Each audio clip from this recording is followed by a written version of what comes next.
মালাকুল মাউতকে দেখতে পায়। আপনিও দেখবেন, আমিও দেখব। মুমিনদের কাছে এসে মালাকুল মাউত একজন যুবকের বেশে সাদা ধবধবে জুব্বা পরে সুগন্ধি মেখে মুমূর্ষু ব্যক্তির শিয়রে বসে বলে, ইয়া আইয়াতুহান নাফসুল মুতমাইন্নাহ, হে প্রশান্ত আত্মা, উখরুজি ইলা মাগফিরাতুল্লাহি ওয়া রিদওয়ানি, আল্লাহর ক্ষমা আর দয়ার দিকে বের হয়ে আসো। বলা মাত্রই মুমিনের আত্মাটা স্মুথলি বের হয়ে আসে।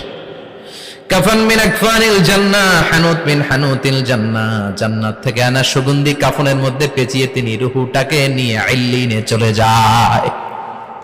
সরাসরি দেখে মালাকুল মাউতকে। আর যারা ইসলাম বিরোধী, কোরআন বিরোধী, তাদের সামনে এসে মালাকুল মাউত ত্রাস সৃষ্টি করে। আগে ধমক। হাইওয়েতে মাঝে মাঝে ডাকাতি হয় না? বাসগুলোর মধ্যে যখন ডাকাতি হয়, বাসে থাকে 50 জন, ডাকাত ঢুকে 5 জন। এই 5 জনের ভয়ে সবগুলো পেশাব করে দেয়, কারণ ত্রাস সৃষ্টি করে। এসেই চাইনিজ কুড়াল দিয়ে আগে কুবায় দেয় 4-5 জনের। রক্ত দেখে কি দেওয়ার সব আগে রেডি করে রাখে। মালাকুল মাউত এসে কাফের, নাস্তিক, মুশরিকদের সামনে সেরকম একটা ত্রাস সৃষ্টি করে। ভয়ে লোকটা কাঁপতে থাকে। ওর কাছে ভদ্র ভাষায় কথা বলে না, সুন্দর জামা পরে আসে না, কালো কুচকুচে চেহারা, ভয়ঙ্কর একটা রূপ নিয়ে, আকৃতি নিয়ে ইসলাম বিরোধীদের মাথার সামনে আসে। দুর্গন্ধযুক্ত চেহারার দেহ নিয়ে ধমক দিয়ে বলে, ও পাপাত্তা, ইয়া আইয়াতুহান নাফসুল খাবিসা উখরুজি ইলা গাদাবিল্লাহ, হে পাপাত্তা, আল্লাহর রাগ, ক্রোধ আর গজবের দিকে বের হয়ে আয়। মুমিনের আত্মা বলার সাথে সাথে যেমনি মুমিনের দেহ থেকে বের হয়ে জান্নাতি কাফনের ভেতরে ঢুকে, কাফেরদের আত্মাও কি এরকম তাড়াতাড়ি বেরোতে চায় নাকি? কাফেরদের আত্মা বেরোতে চায় না। ডানে দৌড়, বায়ে দৌড়, সামনে দৌড়, পেছনে দৌড়, আহা, দৌড়াদৌড়ি করে। মালাকুল মাউত এটাকে টেনে হিচড়ে, একটা জীবিত ছাগলকে জবাই না করে তার চামড়া উল্টার দিকে টেনে হিচড়ে বের করলে ছাগলটা যত কষ্ট পায়, এর চেয়ে কমসে কম 70 গুণ বেশি কষ্ট দিয়ে কাফের, মুশরিক আর গাদ্দারদের রূহ কবজ করা হয়। আল্লাহ, এই পরিস্থিতি থেকে তুমি আমাদের বাঁচাও। মুমিনদের রূহ যেমনি কবজ হয়, ওইভাবে রূহ কবজের ব্যবস্থা করে দিও।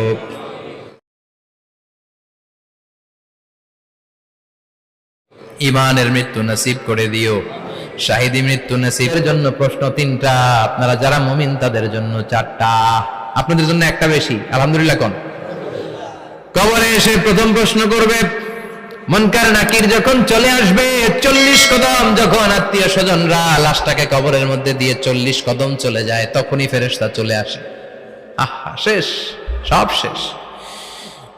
এসেই পরীক্ষা শুরু। মার রব্বুক, তোর রবের নাম কি? চিল্লায় বলেন, আমাদের রবের নাম কি? আমরা বলবো রব্বি আল্লাহ, আল্লাহ আমারে রব। দমে দমে তনু মনে তারি অনুভব। পড়ে প্রথম প্রশ্ন, তোমার রব কে? আমরা বলবো আমাদের রব আল্লাহ। দ্বিতীয় প্রশ্ন, ওমা দীনুক, তোমার ধর্মের নাম কি? আমরা কি বলবো? তৃতীয় প্রশ্ন, বিশ্বনবীর চেহারা দেখিয়ে বলা হবে আতারিফু হাদার রাজুল, এই লোকটারে চিনো নাকি? আমরা বলবো চিনি, আমাদের প্রাণের নবী, ঠিক কিনা? চাঁদের চেয়ে সুন্দর তুমি নবী আমার কমলিহিওয়ালা, দু জাহানের বাদশা তুমি প্যারা নবী সাল্লে আলা, চাঁদের চেয়ে সুন্দর তুমি নবী আমার কমলিহিওয়ালা, ঠিক কিনা? 3টা প্রশ্নের যথাযথ উত্তর যখন দিয়ে দিলেন, আপনার জন্য অতিরিক্ত আরেকটা প্রশ্ন করা হবে, ওয়ামা ইলমুক, তোমার নলেজ কি? 3টা প্রশ্নের উত্তর যে তুমি করতে পারলা, কিভাবে পারলা, কেমনে জানলা? নকল করে বলছো নাকি জেনে বুঝে আসছো? নকল হয় না? এখন তো পরীক্ষা চলতেছে বোধহয়। কি পরীক্ষা? নকল করছো নাকি? কেমনে জানলা? 3টা প্রশ্নের উত্তর তুমি কেমনে বললা? আল্লাহ তোমার রব, ইসলাম তোমার ধর্ম, এই লোকটা বিশ্বনবী, কেমনে চিনলা?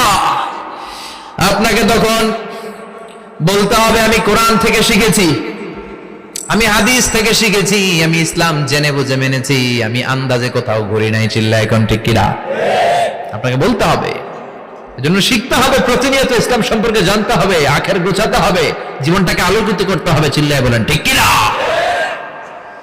4টা প্রশ্নই যখন হয়ে গেল, ফেরেশতারা বলবে আহলান ওয়া সাহলান ওয়া মারহাবান বিক, খোশ আমদেদ, কংগ্রাচুলেশন, খুশ আমদেদ, কংগ্রেচুলেশন, সব প্রশ্নের উত্তর তুমি পেরেছ।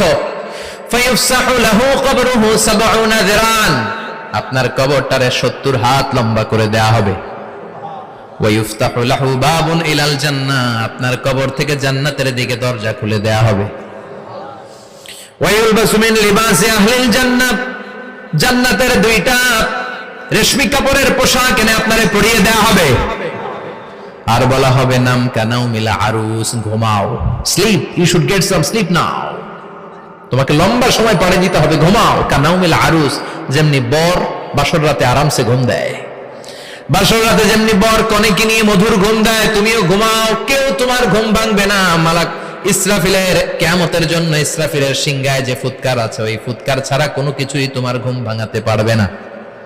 আলহামদুলিল্লাহ পড়েন। আল্লাহ আমরাও যেন 4টা প্রশ্নের উত্তর দিয়ে লম্বা একটা ঘুম দিতে পারি, পড়ে না আমিন। ওয়াম্মাল কাফির ওয়া আহলুশ শিমাল, আর ইসলাম বিরোধী যারা, তাদের সামনে আসবে মালাকান আসওয়াদান আজরাকান, কৃষ্ণ বর্ণের দেহ, নীলাভ বর্ণের দুটো চোখ, গায়ের রং কালো, চোখের রং নীল, দেখতে কেমন লাগে? আলিফ লাইলার ভূতের মতো, কথা কন। গায়ের রং কালো, চোখের রং নীল। ফেরেশতা দুইটা আসবে, এসে ত্রাস সৃষ্টি করবে, এসে বলবে, বল তোর রবের নাম কি? মার রব্বুক। ইসলাম বিরোধী মুশরিক কাফের নাস্তিক এরা বলবে, আমি জানি না আমার রবকে, আমি জানি না, আমি তো আজীবন শুধু চেয়ার করেছি, মদ খেয়েছি, আমি ধর্ষণে সেঞ্চুরি করেছি দুনিয়ার বুকে, আমি টেন্ডারবাজি করেছি, চাঁদাবাজি করেছি, আমি মাস্তানি করেছি, আমার দাপটে এলাকার ইসলাম প্রিয়রা বাসায় ঘুমাতে পারে না। আমি ছিলাম টেন্ডারবাজ, আমি ছিলাম গডফাদার, সন্ত্রাসীদের লিডার, আমি ছিলাম ডন 1 2 3 সব, আমি ছিলাম ডনের ডন, আমি ছিলাম মাস্তান রংবাজ। রব টব কি আমি তো জানি না। লাদ্রি লাদ্রি, আমার জিজ্ঞেস করো না। আবার প্রশ্ন করা হবে, ওয়ামা দীনুক, তোর ধর্মের নাম কি? বলবে লা আদরি, আমার কোনো ধর্ম নাই, আমার কোনো ধর্ম নাই, আমি শুধু মৌজ মাস্তিতে ছিলাম, আমি আনন্দ ফুর্তি করেছি, ইসলাম নিয়ে আমার মাথা ব্যথা ছিল না, আজীবন ইসলামরে আমি বাস দিয়েছি। চিল্লায় বলেন ঠিক কিনা?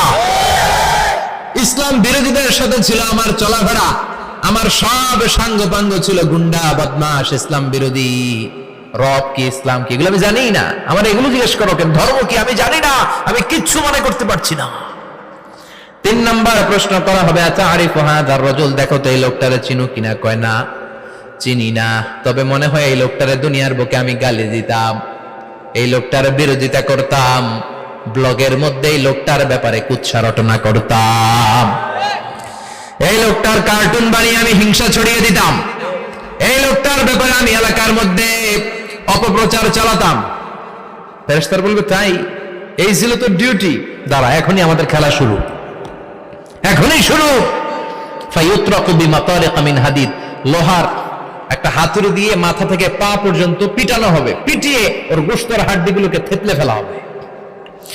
ওয়ায়ুকালু লিল আরদি ইলতাইমি, কবরের দুই পাশের মাটিরে বলা হবে, এবার দুই দিক থেকে তোরা চাপ দে, চাপ দেয়া হবে, ধাক্কা ধাক্কি করেও সে সুবিধা করতে পারবে না। মাটি আস্তে আস্তে আস্তে আস্তে দেহের দুই দিকে লেগে এমন জোরে দুইটা চাপ দিবে, ফাতাখতালিফা আদলাউহু, তার ডান পাশের পাজরের হাড্ডি বাম দিকে ঢুকে যাবে, বাম দিকের হাড্ডি ডানে চলে যাবে।